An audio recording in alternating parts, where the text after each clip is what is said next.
The Sandy and Toddcast is a Mind Garden media podcast in association with Screw You, Todd Productions.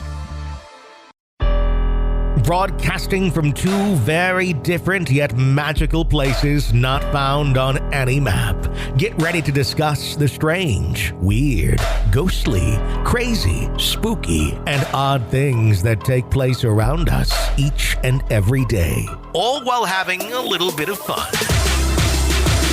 This is the Sandy and Toddcast. Sandy says this is just going to be a bonus, so we're going to do it without a lot of production. You're happy about that. Welcome to the Sandy and Toddcast. Welcome to Sandy and Toddcast. So it's been quite a a busy.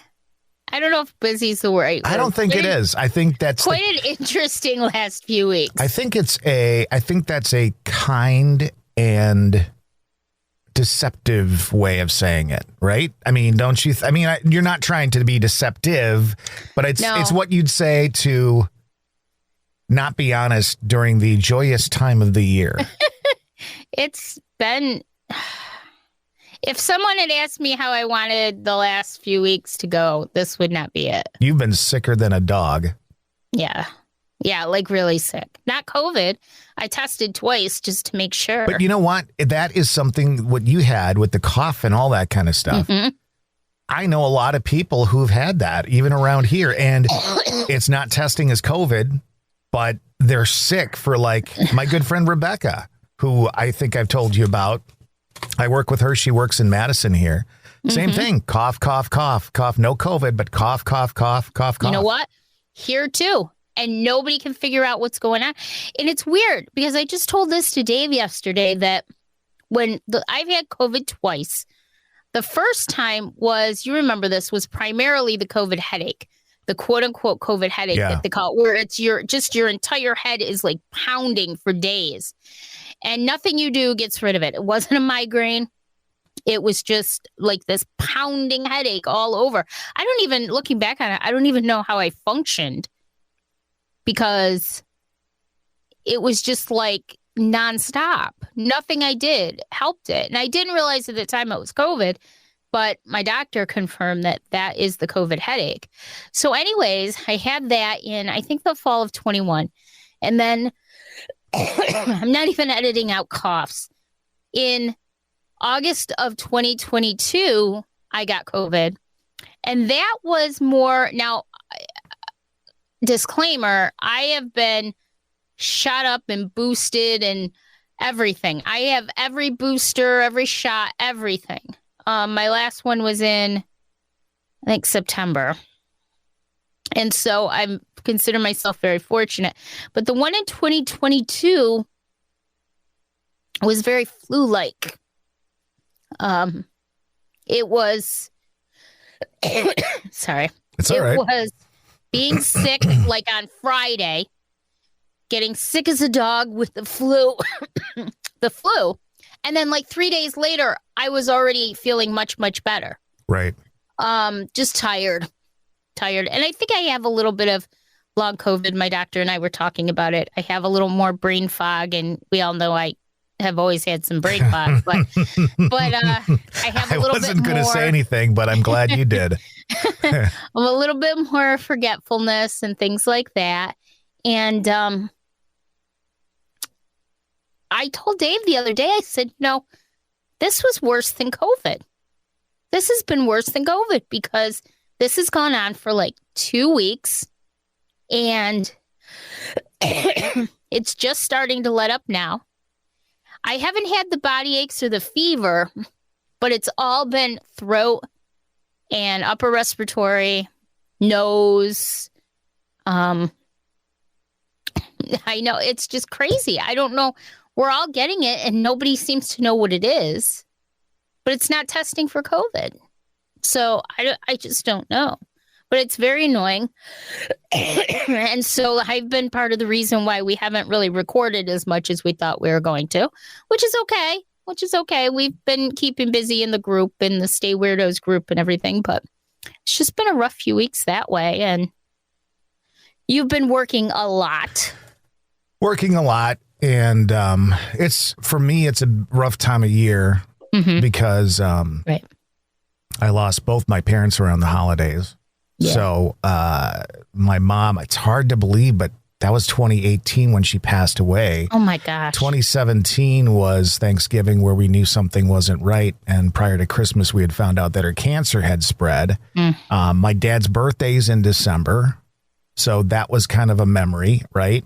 And then both my parents died in January, mom in 2018 and dad last year. So, and my mom's birthday is January 31st. So bad experience on Thanksgiving with mom several years ago.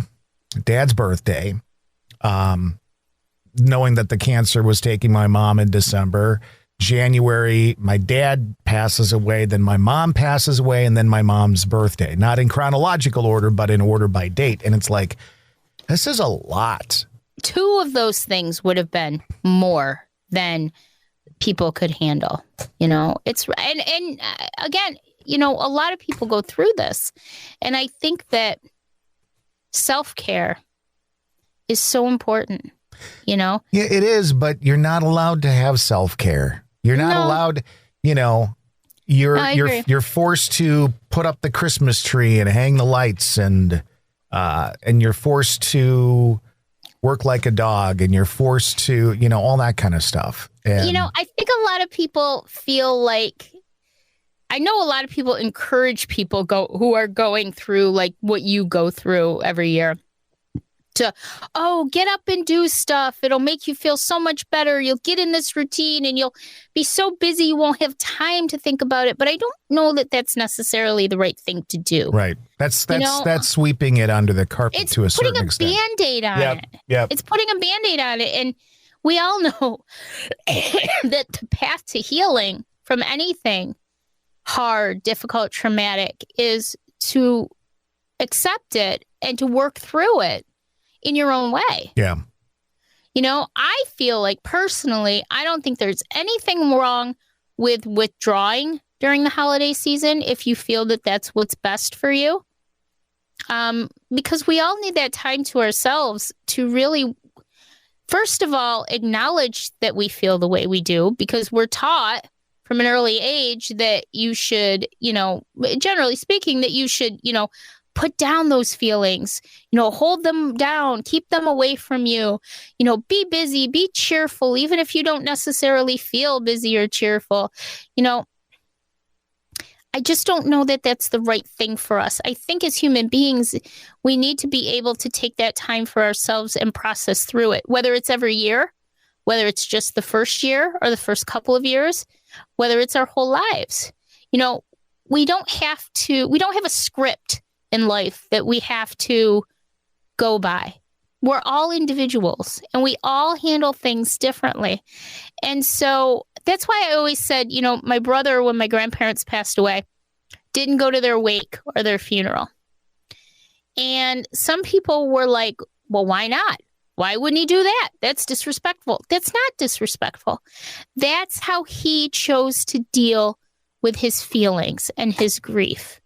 Who am I to judge how somebody else handles those thoughts and feelings and emotions that they're dealing with? If that was what he needed to do to help himself heal, or to at least acknowledge that he was having these feelings and emotions, then that's him. Right. I can do what I need to do. I can be jolly. I can go to 50 parties. I can be the life of the party. I can do whatever, not me, but I in general. But who's to say that someone else isn't struggling and needs that time for themselves? Yeah. And I feel like I've done my very best. I went to a wedding 2 weeks ago. Mm-hmm. So I saw people I haven't seen in 30 years, which was absolutely incredible. Which I'm so mad at the fact that I couldn't be there because I love this guy so much. One time I met this guy and I feel like we could be BFFs because he's such a cool person. Just such a cool, funny, neat person. And of course, Drew and Carissa were there. I mean, I know. So it was a good time. 2 more people I love. And then Thursday night, I went to a Christmas party at a gentleman that I work with. His name is Jim Schmidt. He's on a morning show that I produce called Mino and the Mayor, and he's the mayor. And so we went to the former mayor's house, which, as you would imagine, is this big, beautiful old house with, I'm sure, tons of beauty and all that kind of stuff. And it was a lot. I walked in and I thought to myself, I ain't going to be able to stay here long. Because there were a ton of people, not only from our radio station, but he works at a homeless shelter. So there were people from there. Right. He is a professor at the technical college. So there were people from there. His wife's work was there. So there were some people that I kind of knew, but there were a lot of people I didn't know. Right. And I don't do really well in that. So I found my clan, which ended up being like, I don't know, 7 or 8 of us. And it started off with us kind of creeping off into the kitchen to be by ourselves and act stupid and laugh and, shit like that. And it turned out to be an absolutely wonderful night because of this small group of people. That's awesome. Everybody else could have gone home. The funny thing about this was the mayor's very specific about what time the party ends. So we all knew that the party started at 5:30. And originally the end time was 8. He extended it to 9, but he wanted everybody gone by 9 o'clock. I respect that so much. I do too. And I'll tell you, the reason why he does that, because apparently a few years ago, he entertains a lot. And apparently some people were over at his house one night and he went to the bathroom and he thought his wife came upstairs and he said from the bathroom, "Haven't they gone home yet?" And it turned out to be one of the guests. So, oh, boy. Now he puts an end time on all of his parties. I respect that, though. I think that's great because, we were just talking about this before we went on the air that, you and I are people that can only handle so much energy at one time. Yeah, and not much. Not much. My ability to handle energy is really... I love it. Nobody can see this, but Todd finally got his apps. Is that a hoodie? Yeah. It's a hoodie. His apps hoodie. I love it. Yes, with his name on the front. Merry Christmas to me. Yes. When I saw our group in Saranac Lake a few weeks ago, that was handed to me, and I said, I'll send it out when I send your Christmas gifts out. And I want to send a message out to that group because I think they're all really wonderful, and they're people that I do want to get together with and meet. Yes. I have been so absent in so many parts of my life because I've really been struggling just through, and it's been several months. This isn't just a November, December kind of thing with me. It really kicked off this year. So I've been a little absent and I apologize for that. But really for me, I'm really just trying to take care of me. Now, the rings. Yay! So let me say this to you. When you showed me these, because you took some pictures of what these rings are, and I want you to explain what they are. Mm-hmm. I thought they were like little rings like you'd almost wear on your finger or maybe like around a chain or something like that. Mm-hmm. These are huge. These look like these could be earrings that Charo wears, okay, I know, or right? Jennifer Lopez. You can actually get all sizes. They do have the rings on for your finger. They go all the way up to they're called tensor rings. They actually can go all the way up to big, round, huge, and they're expensive. Big, round, huge rings that you could sit in the middle of and meditate. They have tensor pyramids that you can sit under to meditate. So they run the whole gambit of sizes. And I liked these, this size, and I'm not sure, what are they, maybe 4 inches across, 3 inches across? Maybe three or four. 3 yeah, inches? I think you're right. Yeah. And I like this size. And the man that I bought these from is actually a coppersmith. And you can get different gauges as well. And I wanted something a little heavier gauge for you because I know that you have problems with your hip and your leg and your knee. Yeah. And one of the things that I read about in the reviews for this person on Etsy, they have a website as well. I'll put this information in our show notes. Is one woman said that she was having problems with, I think it was some area of her leg. And she took one and she put it in a bandage. And she bandaged it around the area of her leg. And it did slowly but surely start to feel better and heal. And I thought, oh my God, if this will work for you, I don't think there's any better gift I could give to you. No kidding. Than to help you with this. Now, tensor rings essentially, and I'm giving a very high level explanation because it is kind of complicated and techy, and I'm a -6. Right. And so tensor rings essentially are made from copper, and they're to an ancient, it's all metaphysical. They're to, but again, I don't know if it's all metaphysical because it could be the makeup of it, because people have been using copper for centuries in healing. They're attuned to a specific, like a resonance, I guess you could say. A lot of people use them around meters in their home, or one woman puts it around her water bottle. Ooh. To clear out impurities and to cut out EMF.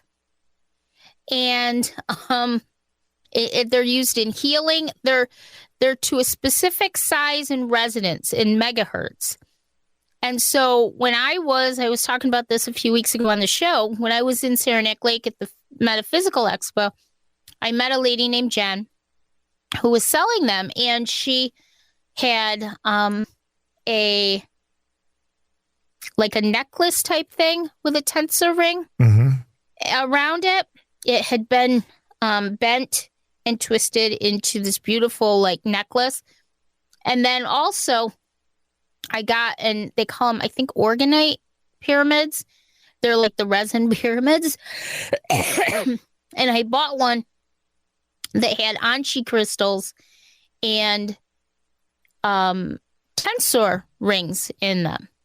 And the idea is you put them near you. You put them under your bed, under your pillow. Like I couldn't put the obviously the pyramid under my pillow or I wouldn't ever sleep. But you could put the rings under your pillow to help give you a better sleep. It cuts out a lot of the EMF from electronics around you at night when you're sleeping. Helps you sleep better.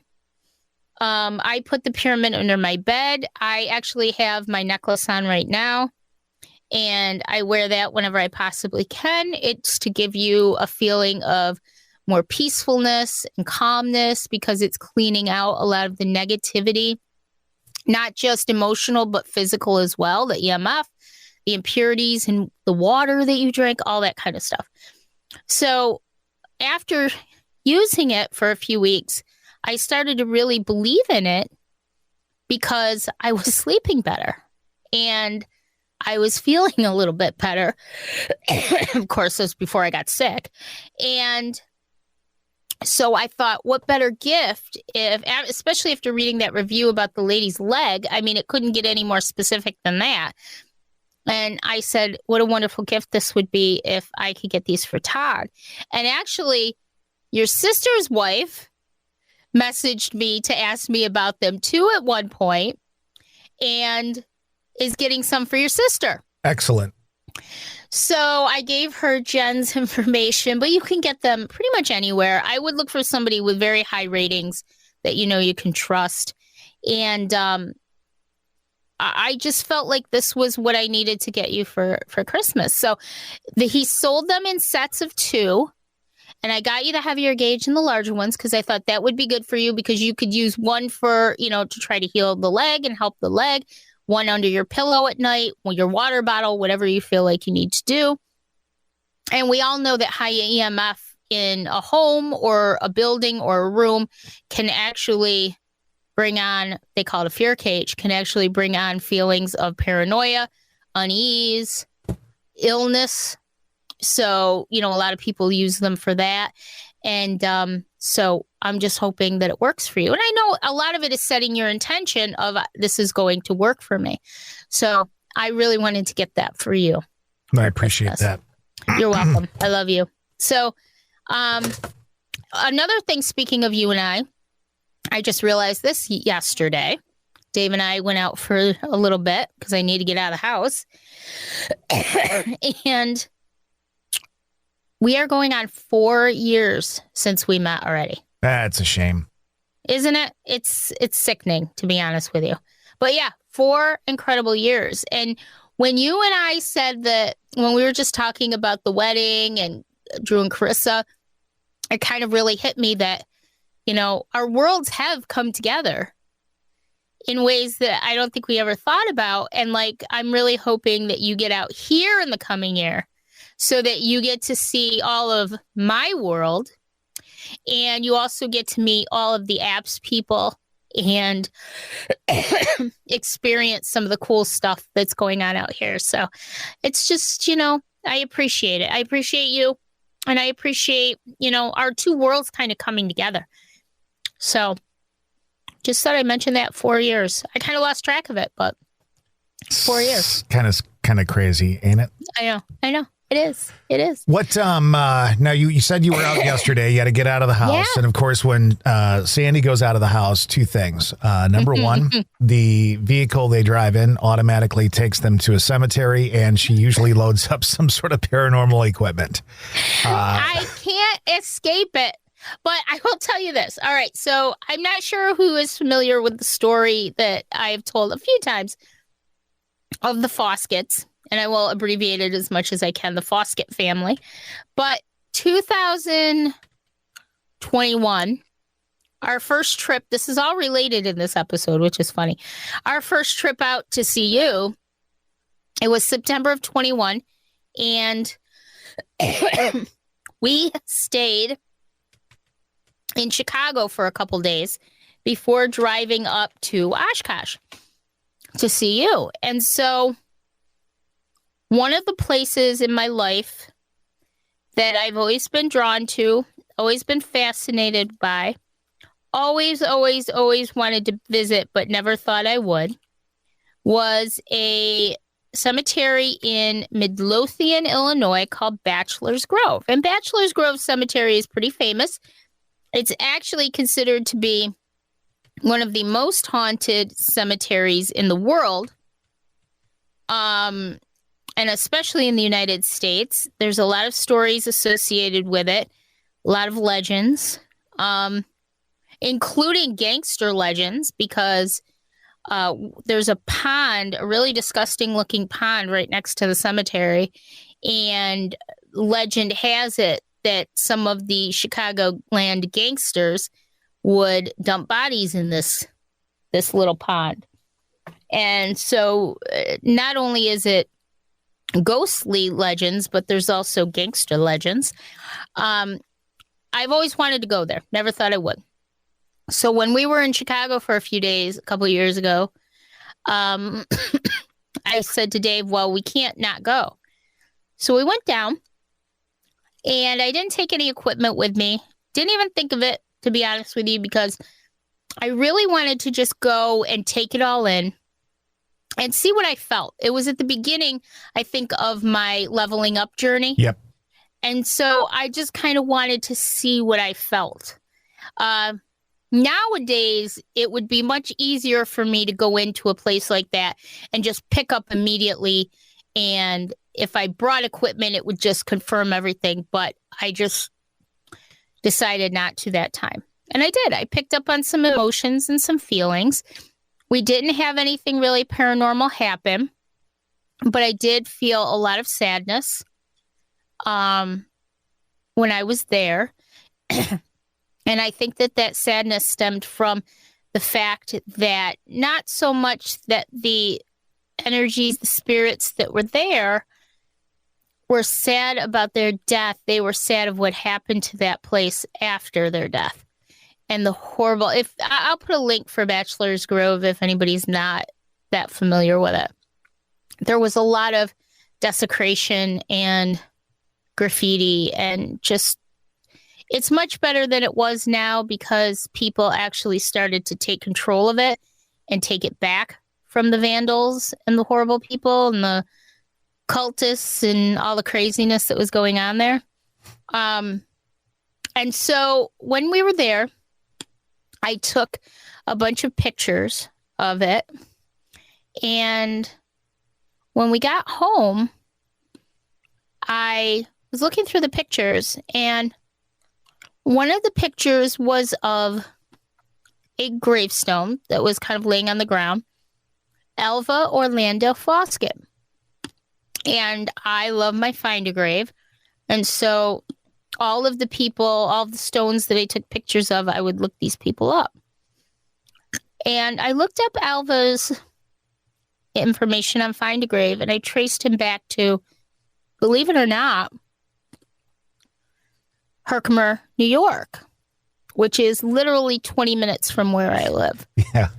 He grew up in Herkimer. Alva Orlando Foskett grew up in Herkimer, and his family is in 3 cemeteries in my area. Rome Cemetery, Herkimer, one of the cemeteries in Herkimer, and then in, I want to say Miller's Mills, Mohawk Cemetery, I think, one of them. Miller's Mills, I think. And haven't made it out there yet.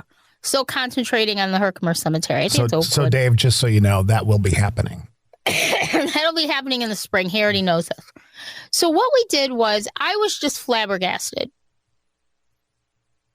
Because now I sound like I'm 95 years old, flabbergasted. But I was flabbergasted. I was speechless because I thought to myself, I have been so drawn to this cemetery my whole life and wanting to go so badly to the cemetery. And I finally get there, and there is a connection of one of the people there with a town that I'm very, very familiar with, that I've spent a lot of time in. And there they are. Yeah. Like, there they are. I was meant to go to this cemetery. I was meant to do this. So we made a trip out there last year. Made a trip. It's 20 minutes. But we went out there last year and left some flowers for Elva's father and mother. Stepmother. I'm sorry, stepmother. I believe Ella was his stepmother. And they had 2 twins, Rutherford and Ruth. Rutherford died in infancy, but Ruth went on to live a long life. And we visited with the family, left some flowers, and then we went back last, I think it was June, and visited with them again, more flowers. We took a young lady with us named Katie, who is very interested in the paranormal. And whenever I learn about a teenager who's interested in the paranormal, I like to take them kind of under my wing so that they learn things the right way, the respectful way. Yeah. Not by shows like Ghost Adventures and things like that. I want them to understand at an early age that it is to be respected. And here's how you do that. And here's how you show kindness and empathy. And that's the best way that you can handle these situations. So we took her with us, and it was pretty amazing. We went to see the Fosketts, and we had started to, at that point, build a little bit, excuse me, of a rapport with them. And we had about a 12-minute conversation with the Foskett family using the millimeter with the REM pod, using the K2, and Katie and I sat on the ground in front of them, and we talked to them, and we had some beautiful back and forth conversation. And so I said to Dave, I really want to get back out there before winter. And of course, now it's middle of December, and we hadn't gotten back out there, but yesterday was beautiful here. So I said, let's go. So we did. And I took the same equipment. We had the digital recorder, the K2, and the millimeter with the REM pod. And I set it down. It was a little too cold to sit on the ground, but I set it down. I turned my phone onto airplane mode, like I always do. And so there was technically absolutely zero reason for there to be any interference, leaning against a gravestone in a cemetery in December and started talking to Alva's father, but wasn't getting very much of a response. And then I started speaking with Ella, and I addressed Ella, and the whole situation changed. Ella came through. She responded. I asked her if she liked the flowers. She responded on the millimeter, which I thought was really cool, because last time we were there in June, when we were conversing with the family, we got mostly hits on the K2. Right. This time the K2 was very quiet. However, we were getting hits left and right on the millimeter, on the REM pod, on the millimeter, not the millimeter, on the REM pod. And it was very interesting because I would ask her questions like, did you love flowers? And she would say yes. You know, it would go from the normal standard green to the next bigger one. And I would ask her all kinds of questions. Do you remember Alva? Yes. Timed really well. And a lot of times what I'll do is I'll repeat my questions a few times, because I know that it's not instantaneous. They Right. really have to build up some energy. This takes a lot of energy, and people sometimes don't take that into account. They think that answers are going to always be instantaneous. Sometimes they are, sometimes they aren't. And so I always feel like if we're getting this kind of a conversation, they are very, very interested in communicating. And so I give them that time. So I'll ask the same question a few times just to kind of give them a little bit of time. So we were having the conversation, and I said, is it okay that we come visit you? Yes. And towards the end of the conversation, it was literally going almost to the far right in colors. I mean, it was very, very strong. I think the last light that could light up was the only one. That's pretty strong EMF. Yeah. That's pretty darn strong. And one other thing that I noticed is that now I'm one of those people, I'm a stickler for my equipment. And so before I go anywhere with my equipment, I always make sure that all the batteries are at 100%. I always put new batteries in there. I always, I'm ready to go. Everything's charged. Everything's batteried. You've checked it before you pack it. Yep. I check it every single time, because even though we bring batteries with us, I don't want to be caught in the middle of something really exciting only to have it die. Right. And then I know too that if someone is draining my batteries, someone is draining my batteries. It's not just my batteries are dying from overuse. And so I didn't necessarily check it right before we went yesterday, but I did. When we went to Saranac Lake, I took almost all of our equipment, and I did that before then and did not use that equipment. Very briefly did I use the millimeter with the REM pod when we were in the Cure Cottage that we stayed in. Very briefly did I use the K2 meter. So it's not like anything was if there was a tiny iota of battery discharge from that weekend, that's the most it was. So I didn't notice this at the time. I sent you the video afterwards because I was just elated, and because we actually got to speak with Ella, and it was a real communication. And I noticed that she was setting it off so much that she actually drained my battery towards the end of the conversation. Like, her energy was coming through so strongly that she drained my battery. I saw my battery light start flashing at the end of the video. And I said, oh my gosh, Dave, I didn't even realize that in real time. But now I'm looking at it, and the battery light was going off at the very end. There's no reason for that. I mean, when you use this equipment, I've used this stuff long enough to know that when you have fresh batteries in there, it takes quite a while for these batteries to drain. Right. Quite a while. And unless it's something artificial, like a spirit draining the batteries or, anything like that. The equipment all works at 100%. There's nothing wrong with the equipment.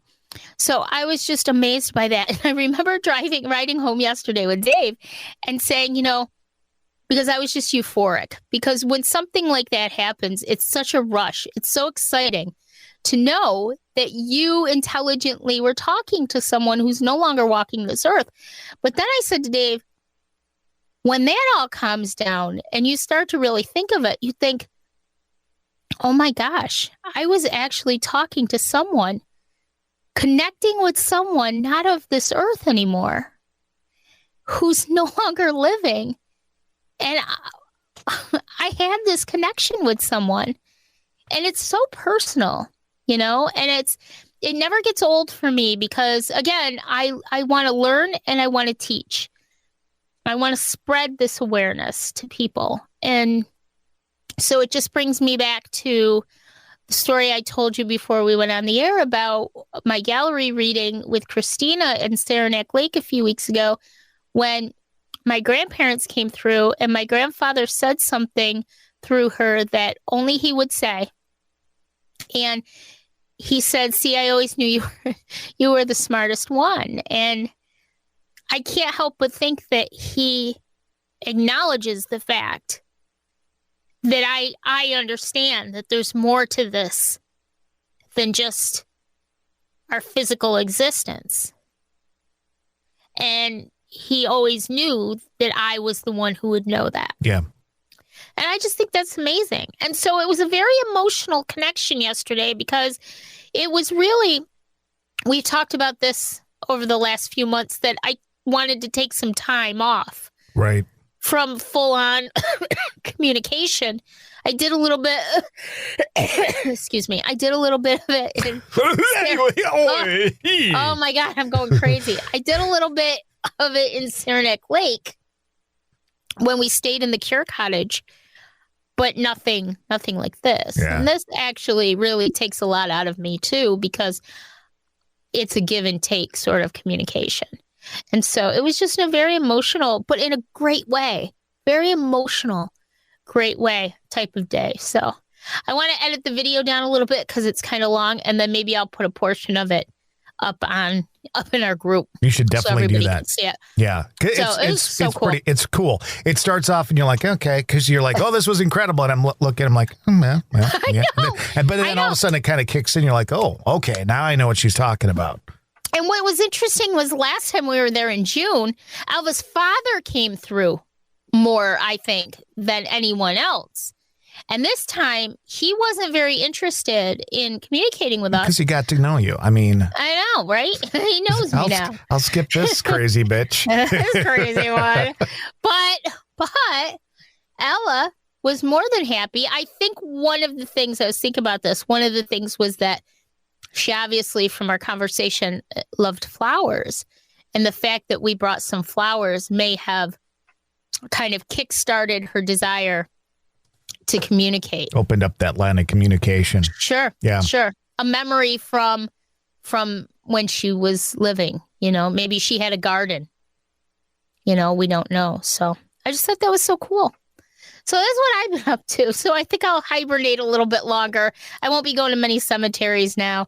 We were lucky yesterday. It was beautiful. Middle of December, we still don't have any snow on the ground, and they're not thinking we're going to get much snow for quite a while. So I'll take it. Yeah.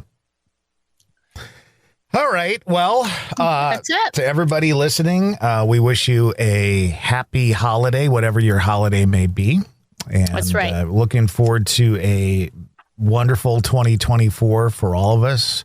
Yes. I read something about being in, is it Mercury retrograde or something again? We're in Mercury retrograde right now. Mercury retrograde. I can't say that word. Yeah.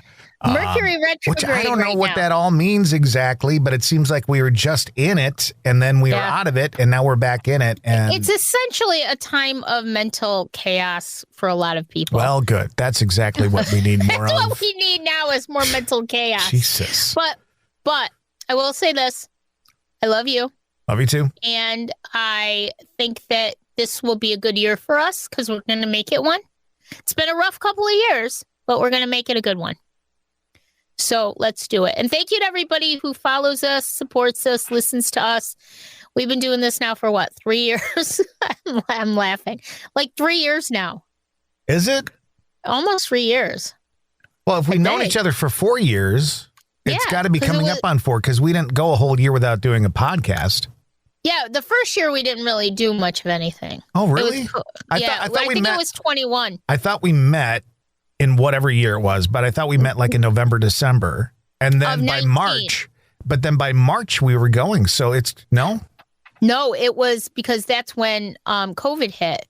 So we didn't do anything that first year. We started it in January of 21.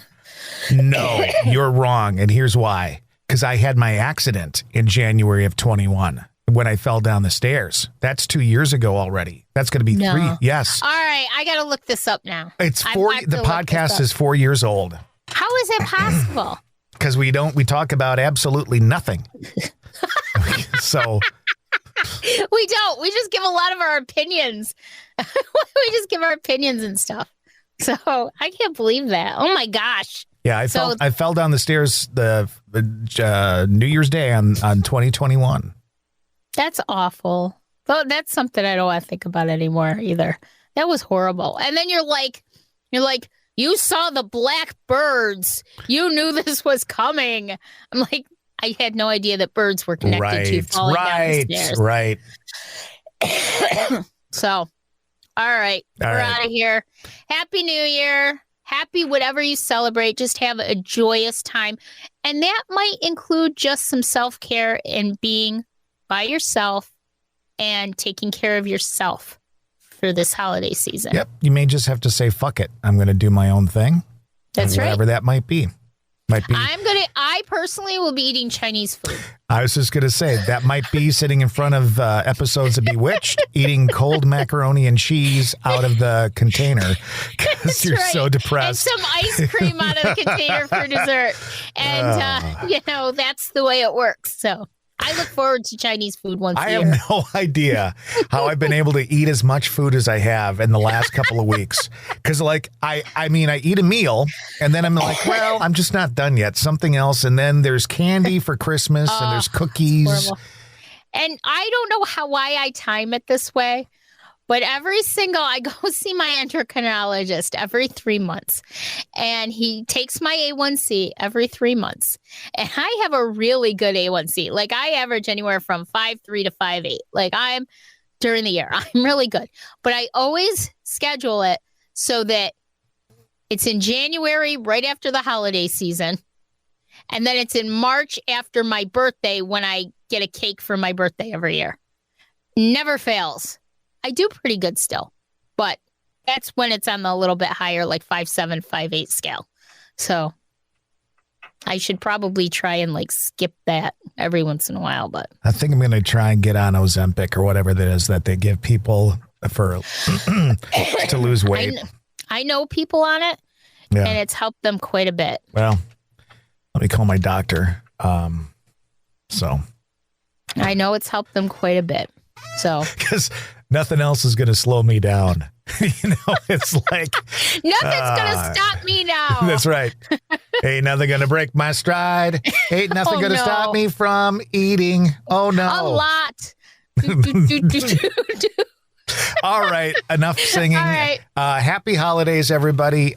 Continue to listen into the new year, and when we continue to talk about absolutely nothing yet again.